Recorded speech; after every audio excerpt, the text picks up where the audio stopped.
नमस्कार. ठरलं तर मग ह्या मालिकेचा प्रोमो आपल्यासमोर आला आहे. इथे आपले अर्जुन सर शोधून काढताय DNA टेस्टबद्दल. DNA टेस्ट हे निगेटिव्ह आले आहे. हे काही बबलीच्या आईवडिलांशी मॅच झालेले नाही. आता ह्या गोष्टीचा जेव्हा याला संबंध लावण्याची वेळ येते त्या बाईला जाऊन अर्जुन भेटतो. तिथे गेल्यावर कळतं की महिपत पण तिथे आला होता. आता महिपत बबली हे काय प्रकरण आहे ही गुत्ती शोधायला हवी असं अर्जुन सायलीला सांगत असतो. सायली फोनवर बोलत असताना इथे आपली प्रतिमा आत्या ही महिपतला पाहते. महिपतला पाहून ती इतकी घाबरली असते, जोरात किंचाळून उठते. ज्या वेळेला सायली तिथे पोहोचते त्यावेळेला ती तिथे महिपतला पाहते आणि प्रतिमा आत्याला बेशुद्ध बघते. हे प्रकरण काहीतरी वेगळंच आहे हे आता सायलीच्या लक्षात येतं.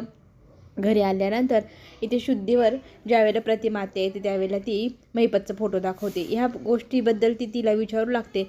तर इथे आपली आत्या खूप घाबरलेली असते आणि घाबरलेली आत्या जोरजोरात ओरडू लागते, नाही नाही नको, हाच तो माणूस ज्याने आपला अपघात घडवला आणि माझा चेहराही याने जाळला, नको जवळ माझ्या चेहऱ्याला, असं जोरजोरात ओरडू लागते.